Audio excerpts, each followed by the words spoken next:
देखिए, देश का लोकतंत्र लुट रहा है और जिस तरह से लोकतंत्र की लड़ाई लड़ी जा रही है पूरे देश में, और भारतीय जनता पार्टी के खिलाफ कांग्रेस और राहुल गांधी जिस तरह से एकमात्र व्यक्ति पूरे देश में लड़ रहा है और सड़क पर लड़ रहा है, खुलेआम लड़ रहा है कि जो बिगाड़ सको बिगाड़ दो।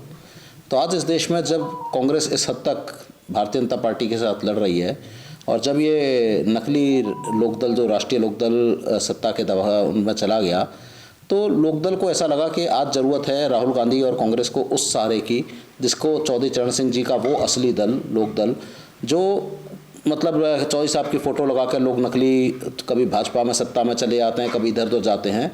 तो लोकदल राहुल गांधी जी और कांग्रेस की उस इंडिया गठबंधन के साथ, उनकी यात्रा में उनके साथ कदम से कदम मिला के आगे भी चलेगा। और लोकदल का मानना है कि चौधरी चरण सिंह जी इस देश में खाली उत्तर प्रदेश नहीं, बिहार, हरियाणा, राजस्थान और आपके उड़ीसा और यहाँ तक कि सिद्धरमैया भी जो थे वो भी लोकदल से ही सबसे पहले विधायक बने थे। तो लोकदल पूरे देश में कांग्रेस और इसके इंडिया गठबंधन के साथ एक 77 वाली क्रांति लाना चाहता है कि जो क्रांति 77 में आई थी और जिस तरह की एक तानाशाही के खिलाफ बना था, उस समय इमरजेंसी लगा था, उसके खिलाफ बना था। इस देश का माहौल कहीं ना कहीं वही है और उसमें लोकदल पूरी तरह कांग्रेस इंडिया गठबंधन के साथ है। गठबंधन के साथ निस्वार्थ जुड़े हैं या आपसे कोई टिकट कोई लेके कोई बातचीत हुई है? देखिए, अभी तो आज की तारीख में जब हम जुड़े हैं तो समान विचारधारा कि आज देश बचाने की ज़रूरत है और कोई ऐसे टिकट की कोई बात नहीं है। एक देश बचाने की आज ज़रूरत है। आज देश में जिस तरह का लोकतंत्र को बचाने की जो आवश्यकता है, आज किसान सड़कों पर संघर्ष कर रहा है और उन्हें गोलियां मिल रही हैं। आज 12 तारीख से लेकर किसान अब तक बैठा है, इतने दिन हो गए हैं, आज 16 दिन हो गए हैं, लेकिन किसानों की ना मांग सुनी जा रही है। बैरिकेड लगा के आंसू गैस के गोले छोड़े जा रहे हैं और उनके ऊपर गोलियां चलाई जा रही हैं। तो आज कहीं ना कहीं जहाँ किसान लोकतंत्र अपना हक मांग रहा है तो उस पर इस तरह से अत्याचार हो रहा है। वहीं नौजवानों को नौकरियां नहीं है। आज वो जो पुलिस की भर्ती भी कैंसिल कर दी, उसका कोई भविष्य जब निकलेगा तब निकलेगा। तो कहीं ना कहीं नौजवान किसान आज देश में परेशान है और उसके लेकर आज देश में लोकतंत्र बचाने की ज़रूरत है और लोकदल उन मुद्दों को लेकर जुड़ा है। यहाँ कोई सीटों की समझौता तो बहुत छोटी बात है, वो एक बहुत छोटी बात है। आज देश को बचाने की ज़रूरत है, आज लोकतंत्र को बचाने की ज़रूरत है और लोकदल पूरी तरह से इंडिया गठबंधन में लोकतंत्र और देश को बचाने की इस आंदोलन में शामिल है। जयंत चौधरी साहब मलाई खाने चक्कर में बीजेपी के साथ चले गए, तो क्या उसके बाद अखिलेश यादव आपसे कोई बातचीत की है, कुछ संपर्क किए पक्ष में मजबूती के लिए कुछ? देखिए, अखिलेश जी का समाजवादी पार्टी और उनके पिताजी लोकदल से ही थे, माननीय मुलायम सिंह जी, और लोकदल से समाजवादी पार्टी उस से ही लोकदल से ही उन्होंने अपनी राजनीतिक जर्नी शुरू करी थी। तो लोकदल से पुराना नाता है और अखिलेश जी हमारे ही लोकदल परिवार के सदस्य हैं और आज वो समाजवादी पार्टी के एक प्रमुख विपक्षी नेता हैं और पूरे प्रदेश में उनका एक अच्छा वो है जो कर रहे हैं, जिस तरह से लेकर चल रहे हैं। और आने वाले समय में, चूँकि अभी कल राज्यसभा का चुनाव था, जिस तरह लोगों ने उन्हें 7 सीटों पर पीडीए जो गठबंधन था उसको धोखा दिया, उन विधायकों ने धोखा दिया, धनबल के दम बल पे पूरी तरह जिस तरह से विधायक खरीदे गए, खरीद फरोख्त हुई। और सबसे बड़ा बात तो जो राष्ट्रीय लोकदल, जो एक नकली लोकदल है, उनके 9 के 9 विधायक इंडिया उसके साथ में बीजेपी के साथ चले गए। तो जिस तरह का धोखा अखिलेश जी को कल तक मिल रहा है, तो ऐसे में लोकदल उनके साथ चाहता है कि भाई आप असली लोगों के साथ आइए, नकली लोगों के साथ तो आपको धोखा ही मिलना है, और ये इसलिए लोकदल उनके साथ खड़ा है। इंडिया गठबंधन के सहयोगी उत्तर प्रदेश में समाजवादी पार्टी के राष्ट्रपति अखिलेश यादव को बतौर गवाह के लिए सीबीआई ने तलब किया है, क्या कहेंगे?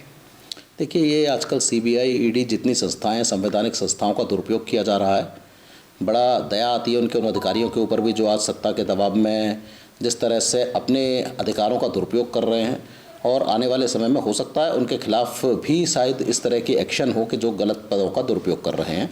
तो आज अगर केजरीवाल जी को अगर दिल्ली में नोटिस पे नोटिस भेजे जा रहे हैं और वो हेमंत सोरेन को जिस तरह से आज उसमें गिरफ्तार किया गया है, मनीष सिसोदिया पिछले कितने साल से बंद हैं, संजय सिंह बंद हैं, और आज अखिलेश यादव जी के ऊपर भी हमला है, यहाँ तक कि मायावती जी की फाइल भी कहीं ना कहीं गवर्नर हाउस में पड़ी है। तो जिस तरह का ये एक प्रमुख विपक्षी दलों को हटाकर वन नेशन वन पार्टी बनाने की तर्ज पर बीजेपी शायद चल रही है, तो ऐसा चलने वाला नहीं है। इस देश का लोकतंत्र है और लोकतंत्र बचाने की लड़ाई में ही लोकदल इनके साथ खड़ा है, और ये जिस तरह के नोटिस आ रहे हैं इनसे कुछ होने वाला नहीं है। ये सिर्फ एक चुनाव में डराने धमकाने के लिए किया जा रहा है। जयंत चौधरी पर जिस तरीके से अखिलेश यादव ने भरोसा जताया, उनको राज्यसभा भेजा, लेकिन अखिलेश यादव का भरोसा तोड़कर जयंत चौधरी बीजेपी के खेमे में जाते नजर आ रहे हैं, तो उसको लेकर किस तरीके से आप देख रहे हैं? देखिए, जाते नज़र नहीं आ रहे, बीजेपी में चले गए हैं। एनडीए गठबंधन में उन्होंने 9 सीटों पे अपने 9 विधायकों के साथ उनको वोट दिया है और बीजेपी के साथ वो पहले भी रहे हैं, 2009 में भी 5 सीटें रही हैं।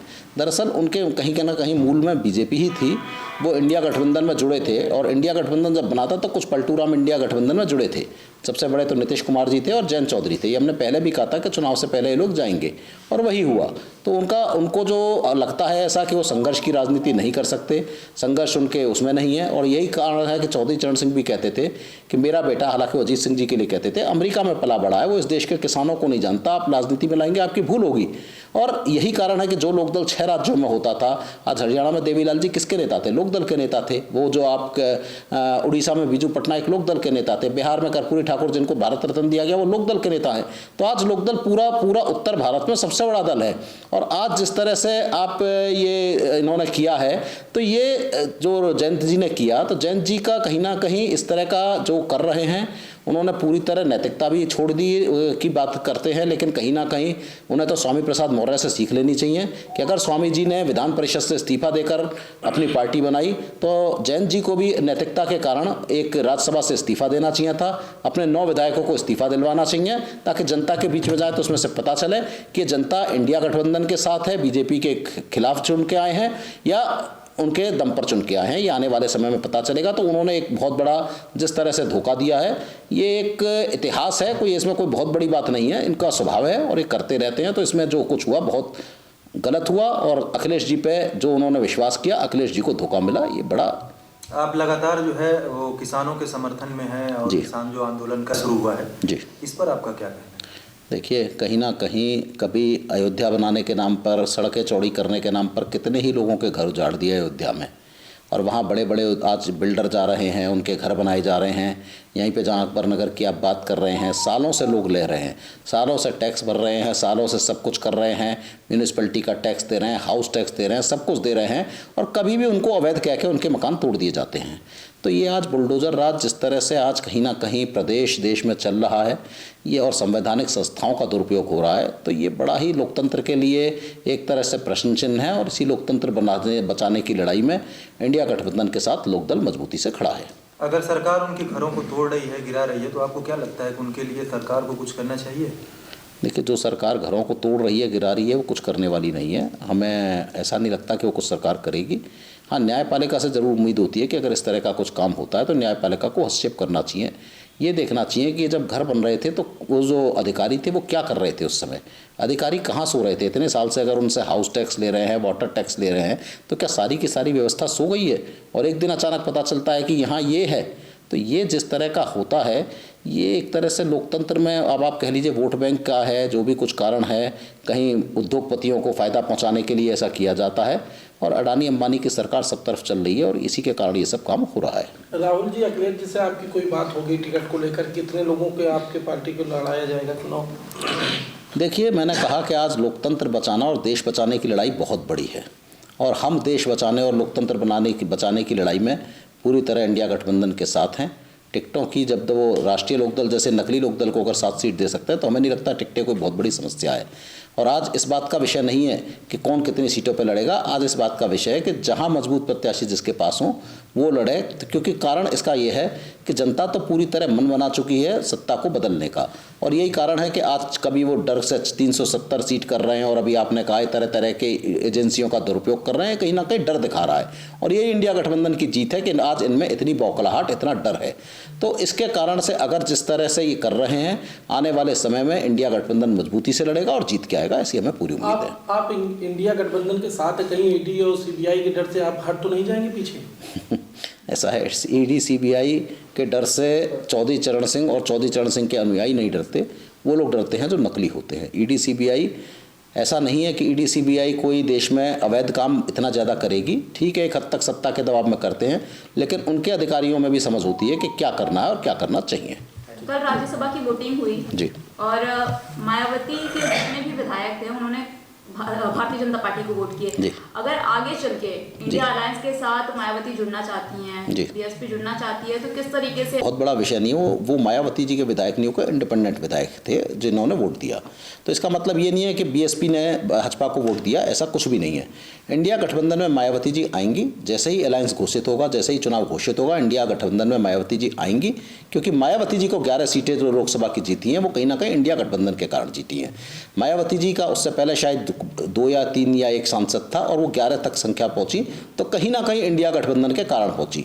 तो राजनीति में ये जो आज हो सकता है कि किसी कारण से वो थोड़ा सा वो देर कर रही हैं, लेकिन आने वाले समय में इंडिया गठबंधन का मायावती जी हिस्सा होंगी, ऐसा हमें पूरा विश्वास है। अम्बेडकर नगर से जो सांसद थे रितेश पांडे, वो भी गठबंधन से ही चुनाव जीत गया था, लेकिन इस समय वो भारतीय जनता पार्टी में शामिल हो गए, उसको लेकर कैसे देख रहे हैं? देखिए, आजकल भाजपा में तो हिमाचल प्रदेश में भी लूट मचाई है। हिमाचल प्रदेश में तो कांग्रेस की सरकार है, वहाँ भी जो राज्यसभा का चुनाव हुआ उसमें वोटों को खरीदा गया है, अडानी अंबानी के थैले वहाँ भी चले हैं। यहाँ तक कि बिहार में भी कांग्रेस और राष्ट्रीय जनता दल के विधायकों को खरीद फरोख्त हुई है और वो टूट के भाजपा में गए हैं। तो आज जो ये चल रहा है देश में, राज्यसभा का जो चुनाव है, जिस तरह से ये खरीद फरोख्त होती है, जिस तरह अडानी अंबानी की सरकारें देश में चल रही हैं, तो ये चुनाव में ये नहीं है कि जनता का इनको समर्थन है। ये खरीद फरोख्त का चुनाव है, राज्यसभा का चुनाव। लेकिन आने वाले समय में लोकतंत्र का जो असली चुनाव लोकसभा का आना है, वहाँ जनता को नहीं खरीद सकते, जनता की भावनाओं को नहीं खरीद सकते। हाँ, इतना जरूर है कि उन्हें पिछले चुनाव में पुलवामा दिखा के उनको एक भ्रमित किया था, और इस चुनाव में राम मंदिर के पीछे जाकर छुप गए, और कहीं ना कहीं वो जाकर राम के पीछे छुप गए, क्योंकि उनको डर है कि पिछले 10 साल में उन्होंने कुछ नहीं किया। पिछले 10 साल में उनका जो काम है, आज डॉलर का दाम आज 85 रुपये से ऊपर हो गया है। आज देश की अर्थव्यवस्था पूरी तरह चौपट है। कहीं देश का नाम जिस तरह से होना चाहिए, ना उद्योग है, ना धंधे हैं, ना नौकरी है, ना व्यापार है, हर आदमी परेशान है। तो आज उन्हें डर है, और वो डर उनका दिखा रहा है जिस तरह की हरकतें उनके द्वारा की जा रही हैं। तो लोकसभा के चुनाव में इंडिया गठबंधन बहुत मजबूती से 77 की क्रांति की तरह आएगा। आप देखिएगा, नतीजे कुछ और होंगे। ये राज्यसभा वाले खरीद फरोख्त का चुनाव नहीं है लोकतंत्र का। लोकसभा के नतीजे एकदम अलग होंगे। एक छोटा सा और आखिरी सवाल, आप इंडिया गठबंधन का हिस्सा हो चुके हैं जी। आपके मन में कोई लालसा है टिकट की, कहीं से लड़ने का कुछ विचार? देखिए, मैंने कहा ना आपको कि ये लड़ना और चुनाव जीतना, आज ये विषय बहुत छोटा विषय है और इसमें कोई बहुत बड़ी बात नहीं है। इतने देश में सीटें हैं कि ऐसा नहीं है कि कोई लड़ना कोई मुश्किल है। आज प्रश्न इस बात का है कि हम लोग बैठ के कहाँ कैसे मजबूत हो सकते हैं, किस तरह से इस सरकार को, जो सरकार अलोकतांत्रिक तरीके से चल रही है, जिस तरह से कर रही है, उसको आज हटाने की ज़रूरत है। आज पुनः वही 77 की क्रांति लाने की ज़रूरत है जो एक समय इमरजेंसी के बाद कांग्रेस के खिलाफ आई थी। आज उस क्रांति की ज़रूरत है। डिप्टी सीएम केशव प्रसाद मौर्य ने कहा कि लोकसभा सीट जो है 80 की 80 सीट भारतीय जनता पार्टी जीत रही है, गठबंधन उड़ जाएगा। इस पर क्या कहेंगे? अब ये केशव प्रसाद मौर्य जी का अपना मत हो सकता है, ये उनका अपना विवेक हो सकता है। शायद वो धरातल से नहीं जुड़े हैं, शायद उन्हें नौजवानों के बारे में पता नहीं है, शायद उन्हें किसानों के वो चेहरे नहीं दिखाई दे रहे जो एमएसपी की मांग लेकर पिट रहे हैं।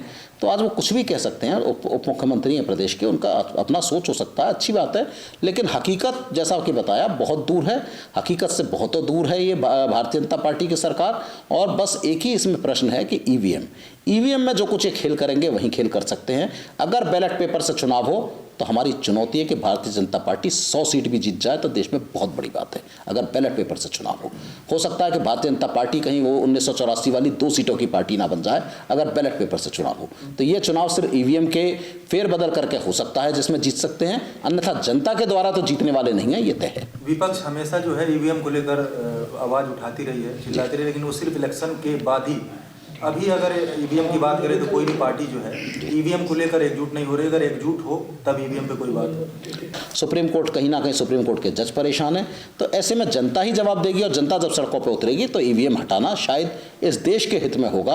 और कोई बहुत बड़ी बात नहीं कि आप बैलेट जो उससे वीवीपैट से पर्ची निकल रही है, आप उनको डालिए, उनको गिनिए, क्या फ़र्क पड़ जाएगा। 1.5 दिन जो एक कैलकुलेशन आ रही है कि 1.5 दिन का समय लगेगा उनको गिनने में, तो 1.5 दिन ज़्यादा अगर लग जाए तो आपकी पूरी चुनावी प्रक्रिया 3 महीने से ज़्यादा चलती है। तो अगर 1.5 दिन में गिनती हो जाए तो इसमें किसी को नुकसान नहीं होने वाला, लेकिन एक निष्पक्ष चुनाव होगा तो शायद देश की स्थिति और सही लोग चुने जाएंगे, ये देश की मांग है। और जब तक ये नहीं होगा, ये वीवीपैट और ये जो ईवीएम है, पूरा एक घोटाला है जो एक देश के साथ में खाली 5 देशों में होता है, पूरे जर्मनी, अमेरिका, कहीं नहीं हो रही है ये मशीनें इस्तेमाल, लेकिन ये सिर्फ भारत में की जा रही हैं। और जैसा सभी को विदित है कि भारत इलेक्ट्रॉनिक्स लिमिटेड में सब डायरेक्टर इनके हैं भारतीय जनता पार्टी के, तो कहीं ना कहीं ये पूरा घोटाला है, वोट की चोरी है, चाहे वो चंडीगढ़ में हो रही हो, चाहे वो ईवीएम से हो रही हो। तो आज उसके लिए आप पूरा विपक्ष जब सड़कों पर उतरेगा तो शायद ऐसा लगता है कि देश के चुनाव आयोग की नींद खुल जाए और इनके बजाय बैलेट पेपर या वो जो ईवीवीपैट से पर्ची निकलेंगी उनको गिनने की प्रक्रिया करें। धन्यवाद।